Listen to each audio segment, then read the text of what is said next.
Hello everyone, welcome to this channel zoology notes. आज की इस वीडियो में आपको बताऊंगी टीनिया सोलियम के बारे में। ये जो टॉपिक है ये एग्जाम में आपका लॉन्ग में पूछा जाता है। बाय चांस ये शॉर्ट ये ज़्यादातर ये लॉन्ग में ही पूछेगा। तो क्या होता है Taenia solium? First introduction. Taenia solium is usually opaque white in color, but creamish yellowish और greyish coloration is also common। ये जो टीनिया सोलियम जो होता है एक तरह का पारासाइट होता है और ये बेसिकली ये वाइट कलर का होता है, लेकिन कभी कभी क्या होता है ये क्रीमी कलर का, येलोइश पीला कलर का, ग्रे कलर का भी देखने को मिलता है। They are parasitic platform that fall under the class Cestoda and phylum Platyhelminthes. ये एक तरह का पारासिटिक फ्लैटवर्म है और ये क्या आता है, ये क्लास सिस्टोडा में आता है और फाइलम इसका प्लेटीहेल्मिंथस है।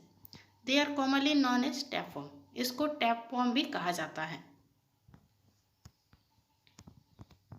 उसके बाद है systematic position. Phylum Platyhelminthes, class Cestoda, order Taenioidea, family Taeniidae, genus Taenia and species solium.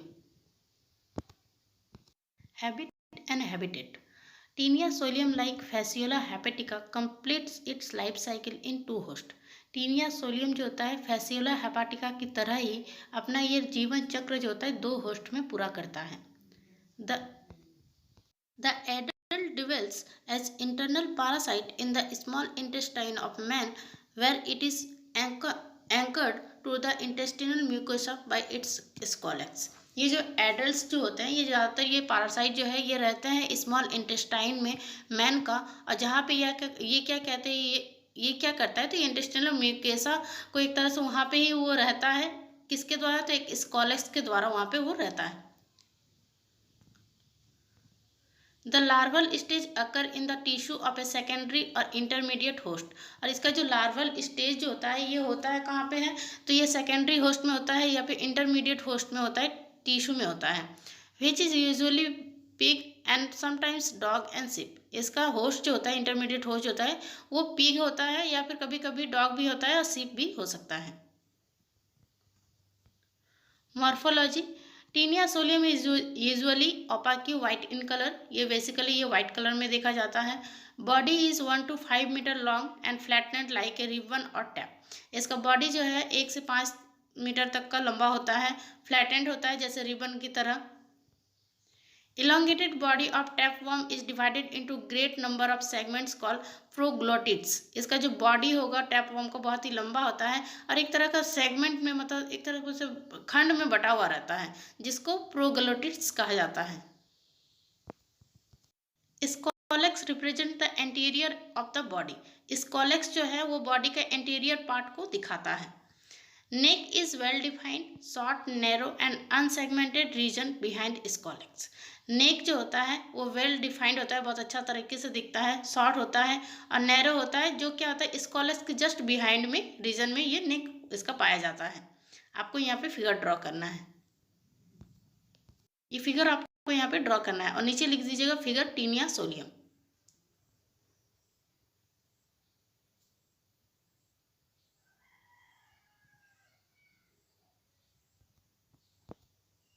Life cycle of tapeworm.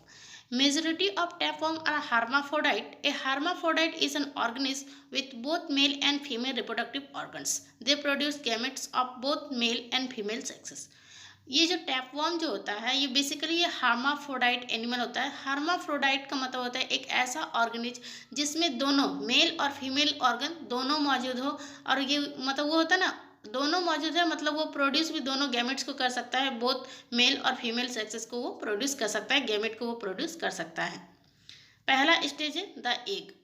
Tapeworm eggs are usually released through gravid proglottids and can survive for day in the environment। बोला जा रहा है tapeworm का जो अंडा जो होता है वो आमतौर पर ग्रेविड प्रोग्लोटिड्स के माध्यम से उसके जरिए निकलता है और पर्यावरण में कई दिनों तक जिंदा रहता है। एनिमल लाइक कैटल और pigs become infected by tapeworm when they consume vegetation. जो होता है मतलब तो ना मवेशी या फिर सुअर जैसे जानवर जो होते हैं वनस्पति खाने पर टैपवर्म से वो संक्रमित हो जाता है, मतलब वो इन्वायरमेंट में आ जाता है। और क्या होता है जब वो वेजिटेशन करते हैं, घास को खाते हैं, तो उस जरिए से क्या होता है टैपवर्म उससे वो मतलब इन्फेक्टेड हो जाते हैं। The stage 2, the larva.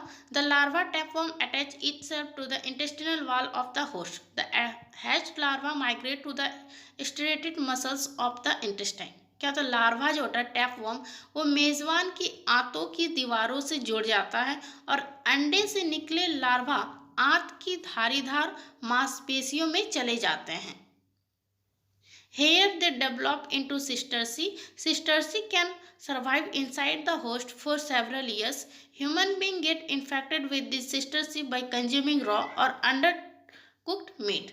ये जो होती है cysticerci जो होता है, यहाँ पे वे cysticerci में विकसित होते हैं. cysticerci मेजबान के अंदर कई वर्ष तक जिंदा रह सकता है. कच्चा या अधपका मांस खाने से मनुष्य इस cysticerci से संक्रमित हो जाता है. उसके बाद stage 3, the adult. Inside the human intestine the cysticerci developed for about 2 months and transform into an adult tapeworm. क्या होता है, मानव के आंत के अंदर cysticerci लगभग 2 महीने तक विकसित होता है और एक वयस्क एक एडल्ट टैपवर्म में बदल जाता है.